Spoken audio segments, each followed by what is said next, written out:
Bahkan orang beriman pun sebelumnya kalau ketemu sama orang beriman yang lain, Assalamualaikum, Waalaikumsalam, langsung berpelukan. Sekarang pakai salam corona, sudah diganti.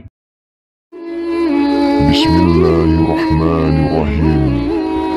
Rindu surga.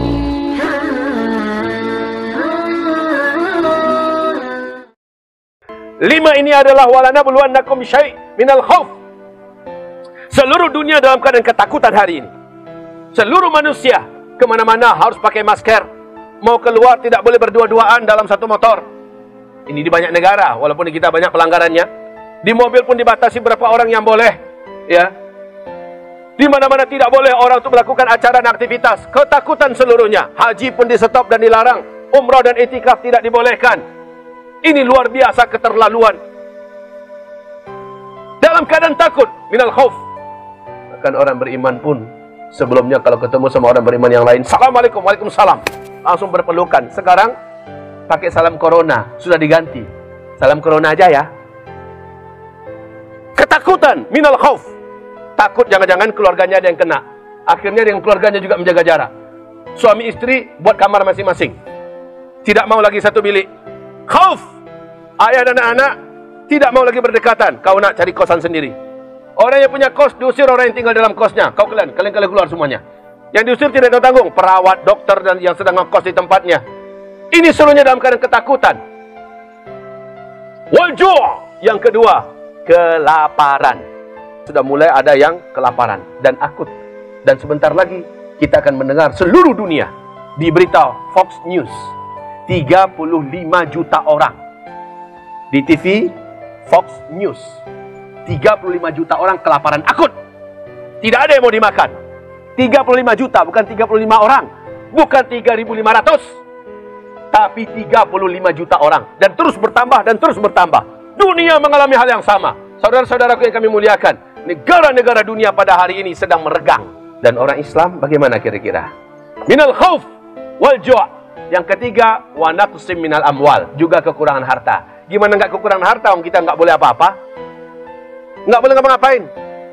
Bahwa sesungguhnya, ibarat Allah yang kami muliakan, 500.000 milioner, 500.000 pengusaha-pengusaha besar, 500.000 bangkrut seluruhnya. Bagaimana dengan negara-negara yang lain yang di bawah daripada mereka? Orang Islam juga tidak sedikit yang mengalami kebangkrutan hari ini. Para peternak lebih baik dia melepaskan ayam-ayamnya karena tidak tahu mau dikasih makan apa.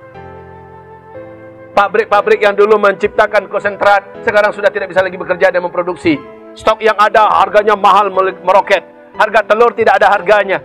Lalu ayam dikasih makan apa? Akhirnya dibagi-bagi saja. Siapa yang mau ambil? DOC yang ada dilepas. Siapa mau ambil? Biar dia cari makan sendiri. Mati-mati aja lah.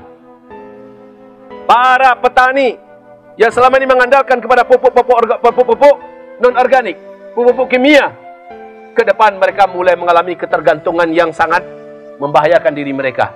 Mereka tidak bisa mendiri. Akhirnya ini juga akan menjadi kekurangan yang sangat berat yang kita hadapi bersama-sama. Belum lagi dengan anak-anak yang harus sekolah, sementara orang tuanya sudah tidak ada dana. Dana yang ada sudah habis terkuras untuk bertahan hidup. Bagaimana anaknya akan melanjutkan sekolah? Guru-guru bagaimana akan digaji? PNS bagaimana akan menerima gajinya? Negara kita sudah menambah hutang. Dengan hutang yang paling bersejarah dalam hidup ini. Kita menambah lagi hutang. Dan itu tidak akan mengakhiri segala-galanya. Tidak.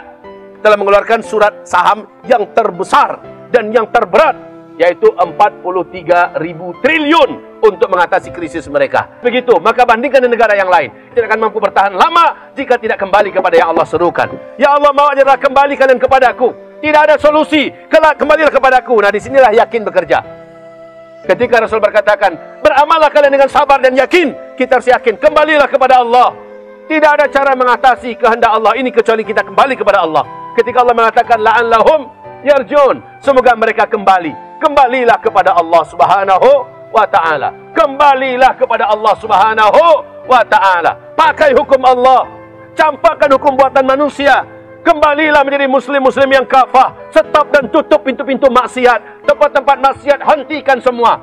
Jika tidak dikerjakan, lihat, ke depan Allah akan membiarkan bala tentaranya ini bekerja. Silakan hai laut, silakan hai bumi, silakan hai gunung, silakan hai angin, silakan kalian semuanya. pesta ini tidak akan berhenti sampai banyak meregang nyawa dan mempertanggungjawabkan perbuatannya di depan Allah. Akan meratap dan menyesal orang-orang yang berposisi sebagai Perdana Menteri, orang-orang yang berposisi sebagai apapun yang bisa merubah keadaan dan menentukan hukum dan keadaan, tapi mereka tidak melakukan apa-apa kecuali menerapkan seperti apa yang biasa orang-orang jahil mengerjakan. Apa yang bisa dibuat? Wallahi, pada hari ini tidak akan ada yang bisa menyelamatkan diri atau negaranya kecuali dengan sabar dan yakin. Yakinlah bahwa hanya dengan kembali kepada Allah kita akan dibebaskan, diselamatkan dari petaka-petaka ini. Lanjut kata Rasulullah, wa'lam, ketahuilah, anna fis sabri ala ma takrahu khairan katsira. Ketahuilah, di dalam kesabaran itu, di atas apa yang kau benci terjadi pada dirimu, khairan katsira, adalah kebaikan yang sangat banyak. Wa anna nasra ma'as sabri, sesungguhnya pertolongan Allah itu ada dalam kesabaran. Awas, pertolongan Allah, lepasnya kita dari bencana, lepasnya kita dari petaka, dan selamatnya kita hanyalah dengan kesabaran. Dan ingat, sabar itu nggak bisa hanya sabar saja, wajib pasangannya ada. Wasta'inu, lanjut, bis sabri wassalah. Kalian minta tolong pada Allah, gunakan sabarmu, baik sangka kepada Allah, wassalah, tapi solatmu. Ini zaman di mana kita harus jaga solat, walaupun tidak bisa berjamaah di masjid. Jaga solat 5 waktu, usahakan tepat waktu, buat jamaah di dalam rumah, dan berzikirlah setelah itu. Kerjakan solat sunat qabliyah, solat sunat ba'diyah, berzikirlah, kemudian doa, doa, doa. Inilah senjata terkuat yang pernah Allah turunkan ke muka bumi ini, doa. Dan ini hanya bisa dibuat oleh orang-orang beriman. Ini hanya bisa dikerjakan oleh orang beriman. Jika senjata ini tidak kita pakai sekarang, saat kita perang nanti, jangan berharap senjata itu akan terbawa oleh kita. Senjata itu dipersiapkan sebelum perang, Pak. Bu, senjata itu dipersiapkan sebelum perang, bukan dalam perang buat senjata. Salah itu. Makanya Rasulullah bersabda, man sarrahu ayastajib Allahu lahu 'inda syada'idi wal karib falyuksirid du'a 'inda rakha. Siapa saja orang-orang yang dalam kondisi genting dan menegangkan, kondisi yang berbahaya dan mematikan, dia berdoa kepada Allah Subhanahu wa taala, artinya dia pakai senjatanya, maka itulah orang yang akan langsung ditolong oleh Allah.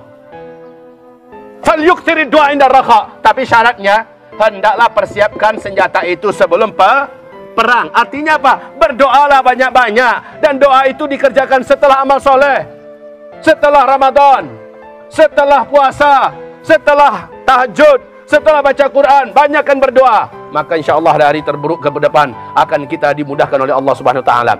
Wa anna nasra ma'as sabri, ketahuilah kemenangan dan pertolongan Allah adalah bersama dengan sabarmu. Dan tentu saja sabar yang diisi dengan salat. Bismillahirrahmanirrahim.